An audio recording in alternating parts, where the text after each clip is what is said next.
14ನೇ ಅಧ್ಯಾಯ. ನಾನೇ ಮಾರ್ಗ. ಯೇಸುಸ್ವಾಮಿ ತಮ್ಮ ಮಾತನ್ನು ಮುಂದುವರಿಸುತ್ತಾ, ಶಿಷ್ಯರಿಗೆ, ನೀವು ಹೃದಯದಲ್ಲಿ ಕಳವಳಗೊಳ್ಳದಿರಿ. ದೇವರಲ್ಲಿ ವಿಶ್ವಾಸವಿಡಿ, ನನ್ನಲ್ಲಿಯೂ ವಿಶ್ವಾಸವಿಡಿ. ನನ್ನ ಪಿತನ ಆಸ್ಥಾನದಲ್ಲಿ ಅನೇಕ ನಿವಾಸಗಳು ಇವೆ. ಹಾಗಿಲ್ಲದ ಪಕ್ಷದಲ್ಲಿ ನಿಮಗೆ ತಿಳಿಸುತ್ತಿದ್ದೆ. ನಾನು ಹೋಗಿ ನಿಮಗೆ ಸ್ಥಳವನ್ನು ಅಣಿಗೊಳಿಸುತ್ತೇನೆ. ಅಣಿಗೊಳಿಸಿದ ಬಳಿಕ ಹಿಂದಿರುಗಿ ಬಂದು ನಿಮ್ಮನ್ನು ಕರೆದೊಯ್ಯುತ್ತೇನೆ. ನಾನಿರುವೆಡೆಯಲ್ಲಿಯೇ ನೀವು ಇರಬೇಕು. ನಾನು ಹೋಗುವ ಎಡೆಗೆ ಮಾರ್ಗವು ನಿಮಗೆ ತಿಳಿದೇ ಇದೆ ಎಂದು ಹೇಳಿದರು.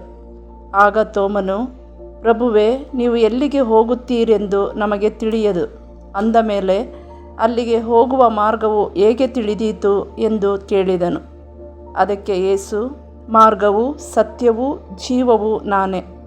ನನ್ನ ಮುಖಾಂತರ ಬಾರದ ಹೊರತು ಯಾರೂ ಪಿತನ ಬಳಿಗೆ ಬರಲಾರರು. ನೀವು ನನ್ನನ್ನು ಅರಿತವರಾಗಿದ್ದರೆ ನನ್ನ ಪಿತನನ್ನು ಕೂಡ ಅರಿಯುತ್ತಿದ್ದೀರಿ. ಈಗಿನಿಂದ ಅವರನ್ನು ನೀವು ಅರಿತವರಾಗಿದ್ದೀರಿ ಹಾಗೂ ಕಂಡೂ ಇದ್ದೀರಿ ಎಂದು ನುಡಿದರು.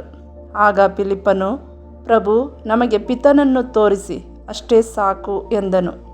ಅದಕ್ಕೆ ಉತ್ತರವಾಗಿ ಯೇಸು, ನಾನು ಇಷ್ಟು ಕಾಲ ನಿಮ್ಮೊಡನೆ ಇದ್ದರೂ ನಾನು ಯಾರೆಂಬುದನ್ನು ನೀನು ಅರಿತುಕೊಳ್ಳಲಿಲ್ಲವೇ? ನನ್ನನ್ನು ನೋಡಿದವನು ಪಿತನನ್ನೇ ನೋಡಿದವನಾಗಿದ್ದಾನೆ. ಹೀಗಿರುವಾಗ ಫಿಲಿಪ್ಪನೇ, ನಮಗೆ ಪಿತನನ್ನು ತೋರಿಸಿ ಎಂದು ಹೇಗೆ ಕೇಳುತ್ತೀ? ನಾನು ಪಿತನಲ್ಲಿ ಇದ್ದೇನೆ, ಪಿತನು ನನ್ನಲ್ಲಿ ಇದ್ದಾರೆ. ಇದನ್ನು ನೀನು ವಿಶ್ವಾಸಿಸುವುದಿಲ್ಲವೇ? ನಾನು ನಿಮಗೆ ಹೇಳುವ ಮಾತುಗಳನ್ನು ನನ್ನಷ್ಟಕ್ಕೆ ನಾನೇ ಆಡುತ್ತಿಲ್ಲ. ಪಿತನೇ ನನ್ನಲ್ಲಿದ್ದುಕೊಂಡು ತಮ್ಮ ಕಾರ್ಯವನ್ನು ಸಾಧಿಸುತ್ತಾರೆ. ನಾನು ಪಿತನಲ್ಲಿ ಇದ್ದೇನೆ, ಪಿತನು ನನ್ನಲ್ಲಿ ಇದ್ದಾರೆ ಎನ್ನುವ ನನ್ನ ಮಾತುಗಳನ್ನು ವಿಶ್ವಾಸಿಸಿರಿ. ಇಲ್ಲವೇ ನಾನು ಸಾಧಿಸಿದ ಸುಕೃತ್ಯಗಳ ನಿಮಿತ್ತದಿಂದಾದರೂ ವಿಶ್ವಾಸಿಸಿರಿ. ನಾನು ನಿಮಗೆ ಸತ್ಯವಾಗಿ ಹೇಳುತ್ತೇನೆ, ನನ್ನಲ್ಲಿ ವಿಶ್ವಾಸವುಳ್ಳವನು ನಾನು ಸಾಧಿಸುವ ಕಾರ್ಯಗಳನ್ನು ಆತನೂ ಸಾಧಿಸುವನು. ಅಷ್ಟೇ ಏಕೆ, ಅವುಗಳಿಗಿಂತಲೂ ಮಹತ್ತಾದವುಗಳನ್ನು ಸಾಧಿಸುವನು. ಏಕೆಂದರೆ ನಾನು ಪಿತನ ಬಳಿಗೆ ಹೋಗುತ್ತೇನೆ. ಇದಲ್ಲದೆ ನೀವು ನನ್ನ ಹೆಸರಿನಲ್ಲಿ ಕೇಳಿಕೊಳ್ಳುವುದನ್ನೆಲ್ಲ ಮಾಡುತ್ತೇನೆ. ಹೀಗೆ ಪಿತನಿಗೆ ಪುತ್ರನಲ್ಲಿ ಮಹಿಮೆ ಉಂಟಾಗುವುದು. ಹೌದು, ನನ್ನ ಹೆಸರಿನಲ್ಲಿ ನೀವು ಏನನ್ನು ಕೇಳಿದರೂ ನಾನು ಅದನ್ನು ಮಾಡಿಯೇ ತೀರುವೆನು. ಪೋಷಕರಾದ ಪವಿತ್ರಾತ್ಮ, ನೀವು ನನ್ನನ್ನು ಪ್ರೀತಿಸುವವರಾಗಿದ್ದರೆ ನನ್ನ ಆಜ್ಞೆಗಳನ್ನು ಕೈಗೊಂಡು ನಡೆಯುವಿರಿ. ನಾನು ಪಿತನನ್ನು ಕೇಳಿಕೊಳ್ಳುವೆನು, ಅವರು ನಿಮಗೆ ಬೇರೊಬ್ಬ ಪೋಷಕರನ್ನು ಕೊಡುವರು. ಇವರು ನಿಮ್ಮೊಡನೆ ಯಾವಾಗಲೂ ಇರುವರು. ಸತ್ಯ ಸ್ವರೂಪಿಯಾದ ಪವಿತ್ರಾತ್ಮನೇ ಈ ಪೋಷಕ. ಲೋಕವು ಇವರನ್ನು ಬರಮಾಡಿಕೊಳ್ಳದು, ಏಕೆಂದರೆ ಲೋಕ ಇವರನ್ನು ಕಾಣುವುದೂ ಇಲ್ಲ, ಅರಿತುಕೊಳ್ಳುವುದೂ ಇಲ್ಲ. ಆದರೆ ನೀವು ಇವರನ್ನು ಅರಿಯುವಿರಿ, ಕಾರಣ ಇವರು ನಿಮ್ಮೊಂದಿಗೂ ನಿಮ್ಮಲ್ಲಿಯೂ ನೆಲೆಸಿರುವರು. ನಾನು ನಿಮ್ಮನ್ನು ಅನಾಥರನ್ನಾಗಿ ಬಿಟ್ಟು ಹೋಗುವುದಿಲ್ಲ. ನಿಮ್ಮ ಬಳಿಗೆ ಪುನಃ ಬರುತ್ತೇನೆ. ಇನ್ನು ತುಸು ಕಾಲವಾದ ನಂತರ ಲೋಕವು ನನ್ನನ್ನು ಕಾಣದು, ಆದರೆ ನೀವು ನನ್ನನ್ನು ಕಾಣುವಿರಿ. ನಾನು ಜೀವಿಸುವವನಾಗಿರುವುದರಿಂದ ನೀವೂ ಜೀವಿಸುವಿರಿ. ನಾನು ನನ್ನ ಪಿತನಲ್ಲಿ ಇರುವೆನು, ನೀವು ನನ್ನಲ್ಲಿ ಇರುವಿರಿ, ಮತ್ತು ನಾನು ನಿಮ್ಮಲ್ಲಿ ಇರುವೆನು. ಇದನ್ನು ಆ ದಿನದಂದು ನೀವು ಅರಿತುಕೊಳ್ಳುವಿರಿ. ನನ್ನ ಆಜ್ಞೆಗಳನ್ನು ಅಂಗೀಕರಿಸಿ ಅವುಗಳ ಪ್ರಕಾರ ನಡೆಯುವವನೇ ನನ್ನನ್ನು ಪ್ರೀತಿಸುವವನು. ನನ್ನನ್ನು ಪ್ರೀತಿಸುವವನು ನನ್ನ ಪಿತನಿಗೂ ಪ್ರಿಯನಾಗಿರುವನು.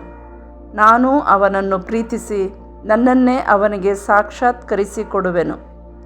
ಆಗ ಯೂದನು, ಈತ ಇಸ್ಕರಿಯೋತಿನ ಯೂದನಲ್ಲ, ಪ್ರಭು, ನೀವು ಈ ಲೋಕಕ್ಕೆ ನಿಮ್ಮನ್ನು ಸಾಕ್ಷಾತ್ಕರಿಸಿಕೊಳ್ಳದೆ ನಮಗೆ ಮಾತ್ರ ಸಾಕ್ಷಾತ್ಕರಿಸಿಕೊಳ್ಳುತ್ತೀರಲ್ಲ, ಏಕೆ ಎಂದು ಕೇಳಿದನು. ಆಗ ಯೇಸು, ನನ್ನನ್ನು ಪ್ರೀತಿಸುವವನು ನನ್ನ ಮಾತನ್ನು ಕೈಗೊಂಡು ನಡೆಯುವನು. ಅವನನ್ನು ನನ್ನ ಪಿತನೂ ಪ್ರೀತಿಸುವರು, ಮತ್ತು ನಾವಿಬ್ಬರೂ ಅವನ ಬಳಿ ಬಂದು ಅವನಲ್ಲಿ ನೆಲೆಸುವೆವು. ನನ್ನನ್ನು ಪ್ರೀತಿಸದೇ ಇರುವವನು ನನ್ನ ಮಾತನ್ನು ಕೈಗೊಂಡು ನಡೆಯುವುದಿಲ್ಲ. ನೀವು ಕೇಳುತ್ತಿರುವ ಮಾತು ನನ್ನದಲ್ಲ, ನನ್ನನ್ನು ಕಳುಹಿಸಿದ ಪಿತನದೇ. ನಾನು ನಿಮ್ಮೊಡನೆ ಇರುವಾಗಲೇ ಇದನ್ನೆಲ್ಲ ನಿಮಗೆ ಹೇಳಿದ್ದೇನೆ. ಆದರೆ ಪಿತನು ನನ್ನ ಹೆಸರಿನಲ್ಲಿ ಕಳುಹಿಸಿಕೊಡುವ ಪೋಷಕರಾದ ಪವಿತ್ರಾತ್ಮ ನಿಮಗೆ ಎಲ್ಲವನ್ನು ಬೋಧಿಸಿ ನಾನು ಹೇಳಿರುವುದನ್ನೆಲ್ಲ ನಿಮ್ಮ ನೆನಪಿಗೆ ತರುವರು. ನಾನು ಶಾಂತಿ ಸಮಾಧಾನವನ್ನು ನಿಮಗೆ ಬಿಟ್ಟು ಹೋಗುತ್ತೇನೆ. ನನ್ನ ಶಾಂತಿ ಸಮಾಧಾನವನ್ನು ನಿಮಗೆ ಕೊಡುತ್ತೇನೆ. ಈ ಲೋಕವು ಕೊಡುವ ರೀತಿಯಲ್ಲಿ ನಾನು ಅದನ್ನು ನಿಮಗೆ ಕೊಡುವುದಿಲ್ಲ. ನೀವು ಹೃದಯದಲ್ಲಿ ಕಳವಳಗೊಳ್ಳದಿರಿ, ಭಯಪಡಬೇಡಿ. ನಾನು ಹೊರಟು ಹೋಗುತ್ತೇನೆಂದು ಮತ್ತೆ ನಿಮ್ಮ ಬಳಿಗೆ ಬರುತ್ತೇನೆಂದು ನಾನು ಹೇಳಿದ್ದನ್ನು ನೀವು ಕೇಳಿದ್ದೀರಿ. ನೀವು ನನ್ನನ್ನು ಪ್ರೀತಿಸುವವರಾಗಿದ್ದರೆ ನಾನು ಪಿತನ ಬಳಿಗೆ ಹೋಗುತ್ತಿರುವುದನ್ನು ಕುರಿತು ಹಿಗ್ಗುತ್ತಿದ್ದೀರಿ, ಏಕೆಂದರೆ ಪಿತ ನನಗಿಂತಲೂ ಶ್ರೇಷ್ಠರು. ಇದೆಲ್ಲ ಈಡೇರುವಾಗ ನೀವು ವಿಶ್ವಾಸಿಸುವಂತೆ ಅದು ಈಡೇರುವುದಕ್ಕೆ ಮುಂಚೆಯೇ ನಿಮಗೆ ತಿಳಿಯಪಡಿಸಿದ್ದೇನೆ. ಇಹದ ಲೋಕಾಧಿಪತಿ ಬರುವ ಸಮಯವಾಯಿತು. ಇನ್ನು ಬಹಳ ಹೊತ್ತು ನಾನು ನಿಮ್ಮೊಡನೆ ಮಾತನಾಡಲು ಕಾಲಾವಕಾಶವಿಲ್ಲ. ನನ್ನ ಮೇಲೆ ಅವನಿಗೆ ಯಾವ ಅಧಿಕಾರವೂ ಇಲ್ಲ. ಆದರೆ ನಾನು ಪಿತನನ್ನು ಪ್ರೀತಿಸುತ್ತೇನೆಂಬುದನ್ನು, ಅವರು ವಿಧಿಸಿದಂತೆಯೇ ಮಾಡುತ್ತೇನೆ ಎಂಬುದನ್ನು ಲೋಕವು ತಿಳಿಯಬೇಕು. ಹೇಳಿ, ಇಲ್ಲಿಂದ ಹೋಗೋಣ ಎಂದರು.